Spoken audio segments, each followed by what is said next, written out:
اسی طرح جو خاتون ہیں گھر کے اندر، ہمارے یہاں عمومی طور پر یہ ہوتا ہے کہ جو زیورات ہوتے ہیں وہ خاتون کی ملکیت ہوتے ہیں، خاتون صاحب نصاب بھی ہوتی ہے، اور عمومی طور پر جو ہسبینڈز ہوتے ہیں وہ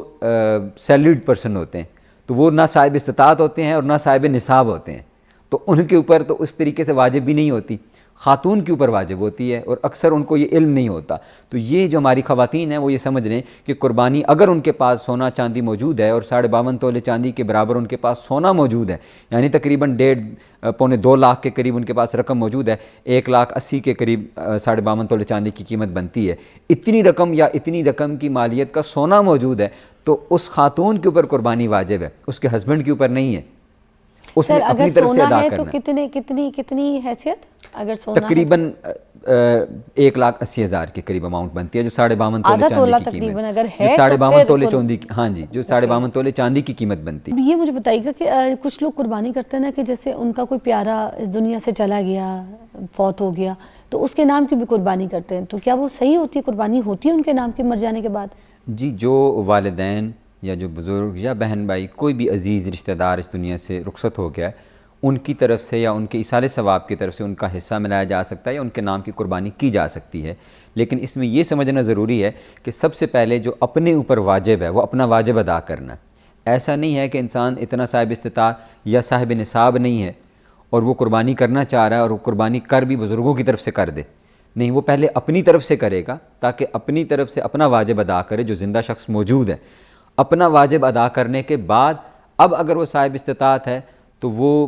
اپنے والدین کی طرف سے بھی کر سکتے ہیں جتنی اس کی توفیق ہے، اور امت کی طرف سے بھی کر سکتے ہیں، آقا علیہ السلام کی طرف سے کر سکتے ہیں، اہل بیت اطہار کی طرف سے بھی کر سکتے ہیں، کیونکہ یہ آقا علیہ السلام کی اپنی سنت مبارکہ ہے۔ حضور جب قربانی فرماتے تھے تو اپنی طرف سے فرماتے اور اپنی امت کی طرف سے بھی قربانی فرماتے، اور پھر جب آقا علیہ السلام کا وصال ہو گیا تو حضور مولا کائنات مولا علی کرم اللہ وجہ الکریم وہ اپنی بھی قربانی فرماتے اور آقا علیہ السلام کی طرف سے بھی قربانی فرمایا کرتے تھے۔ تو جو فوت شدگان ان کی طرف سے کی جا سکتی ہے، لیکن یہ لازم ہے کہ پہلے زندہ لوگ اپنا واجب خود پہلے ادا کریں۔ ایک آدمی ہے، اس کے 6 بچے، ٹھیک ہے، تو اس کے اوپر کس طریقے سے قربانی واجب ہے؟ اس نے مطلب امی ابو اس کے، ٹھیک ہے، اس کی بیوی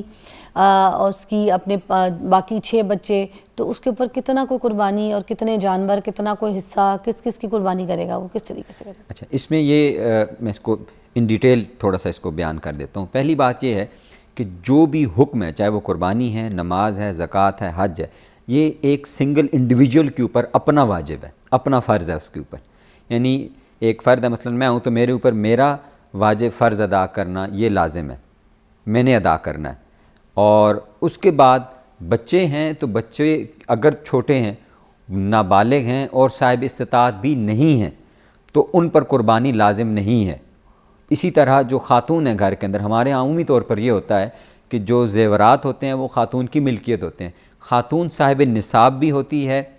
اور عمومی طور پر جو ہسبینڈز ہوتے ہیں وہ سیلریڈ پرسن ہوتے ہیں، تو وہ نہ صاحب استطاعت ہوتے ہیں اور نہ صاحب نصاب ہوتے ہیں، تو ان کے اوپر تو اس طریقے سے واجب بھی نہیں ہوتی، خاتون کے اوپر واجب ہوتی ہے، اور اکثر ان کو یہ علم نہیں ہوتا۔ تو یہ جو ہماری خواتین ہیں وہ یہ سمجھ لیں کہ قربانی اگر ان کے پاس سونا چاندی موجود ہے اور 52.5 تولے چاندی کے برابر ان کے پاس سونا موجود ہے، یعنی تقریباً 1.5 لاکھ کے قریب ان کے پاس رقم موجود ہے، 1,80,000 کے قریب 52.5 تولے چاندی کی قیمت بنتی ہے، اتنی رقم یا اتنی رقم کی مالیت کا سونا موجود ہے، تو اس خاتون کے اوپر قربانی واجب ہے، اس کے ہسبینڈ کے اوپر نہیں ہے،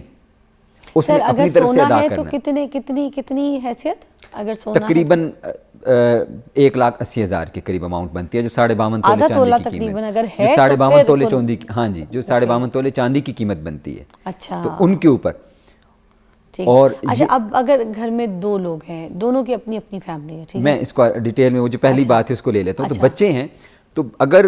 والد کمانے والا ہے، وہ اپنی بیوی کی انکم کیونکہ نہیں ہوتی تو وہ اس کے پاس اگر رقم آئی ہے تو وہ بیوی کی طرف سے ادا کر سکتا ہے، وہ بیوی کی طرف سے ہوگی، اور اگر وہ اپنی طرف سے کرتا ہے اور بیوی کی طرف سے نہیں کرتا تو بیوی کا واجب ادا نہیں ہوگا، یعنی ایسا نہیں ہے کہ وہ کہیں کہ جی میں نے کر دی، تمہاری طرف سے کر دی، ہم نے ایک ہی کر دی تو ہم دونوں کی طرف سے ہو گئے۔ اگر صاحب حیثیت ہے تو بھی بیوی کی طرف سے نہیں کر سکتا؟ نہیں، صاحب حیثیت کی بات میں نہیں کر رہا۔ اب اگر صاحب حیثیت ہے تو صاحب حیثیت کر سکتا ہے، وہ بیوی کے لیے کر سکتا ہے، میں نے اس کی یہ شکل بتائی ہے، اگر وہ اپنی طرف سے کر دے اور بیوی کی قربانی نہ کرے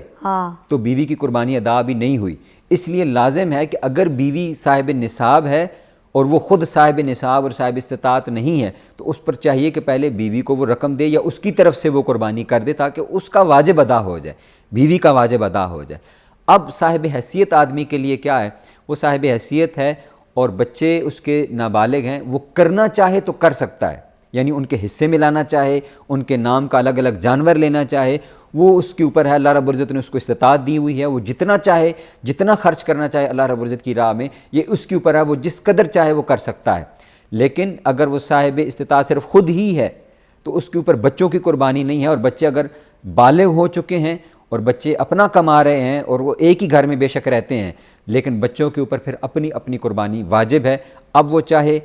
کہ والد کو وہ کہہ دیتے ہیں کہ جی آپ ہماری طرف سے کر دیں، والد لے کر آ جاتا ہے جانور، ایک بڑا لے کر آ جاتا ہے، چھوٹے ان کے لیے لے کر کے آ جاتے ہیں، اس کی جو بھی شکل وہ اختیار کرتے ہیں۔ لیکن میں نے جو پہلی بات کی ہے کہ ہر فرد کے اوپر جو بالغ ہے، عاقل ہے، مقیم ہے،